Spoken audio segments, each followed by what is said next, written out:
Siap? Oke, langsung saja ini dia penampilan finalis terakhir dengan nomor undi 10. Selamat pagi semua. Pagi.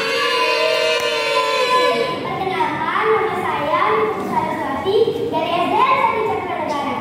Saya akan menceritakan cerita kisah perjuangan dan ajang Kartini.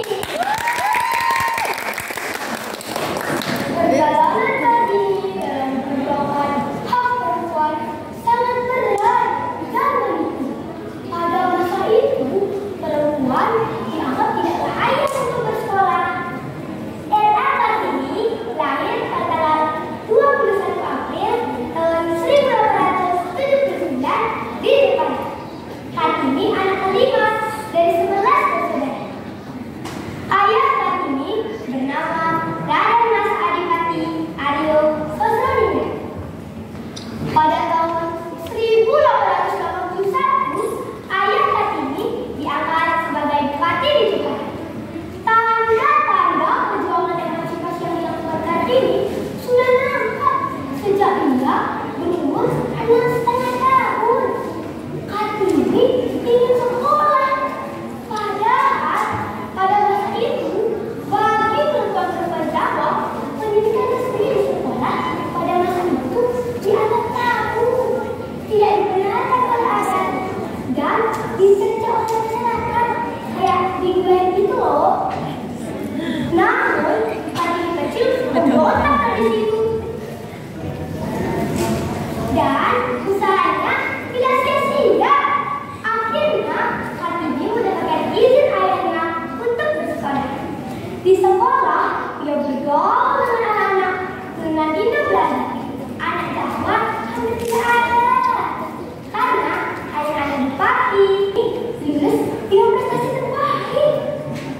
Tetapi ketika usianya 12 tahun, Kartini harus diam di rumah karena harus dipilih, sehingga tidak dapat melanjutkan sekolah. Tapi Kartini tidak punya begitu saja. Di pinggiran itu dia belajar sendiri tanpa guru loh. Kartini gemar membaca, menulis, bahkan cita-citanya adalah menjadi guru. Dari buku-buku, koran, majalah Eropa, Kartini tertarik pada kemungkinan perempuan berpakaian Eropa. Muncullah keinginan Kartini untuk memajukan perempuan-perempuan pribumi. Waktu terus berlalu, Kartini beranjak dewasa. Salah satu gagasannya adalah pendidikan sekolah bagi perempuan-perempuan pribumi. Bahkan ayahnya setuju Kartini melanjutkan pendidikan itu. Tetapi ketika rencana mendirikan sekolah bagi perempuan-perempuan pribumi hampir saja terwujud, ayah Kartini sakit keras sehingga rencana itu tidak jadi dilaksanakan. RA Kartini di usianya yang masih muda mendapatkan lamaran dari Bupati Raden Adipati Joyodiningrat. Sebelum Kartini menerima surat lamaran itu, Kartini mengajukan syarat, yaitu yang pertama, Bupati Rembang harus mendukung gagasan dan cita-cita Kartini.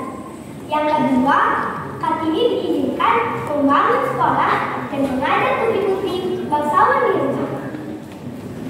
Setelah Kartini menerima surat lamaran, Kartini juga menerima surat dari Gubernur Jenderal tentang pendidikannya ke Batavia. Tetapi surat itu sudah tidak berarti lagi karena Kartini akan segera menikah. Pada tanggal 8 November tahun 1903, Kartini resmi menjadi istri Bupati Rembang.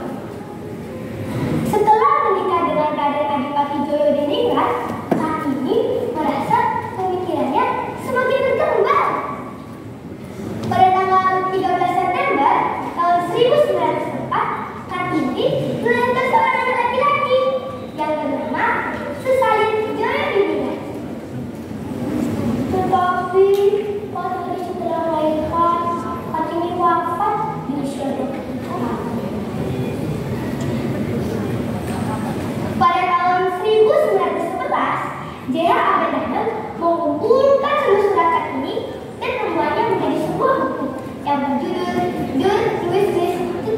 Ada tidak saya baca bahasa Belanda dalam bahasa Indonesia ya.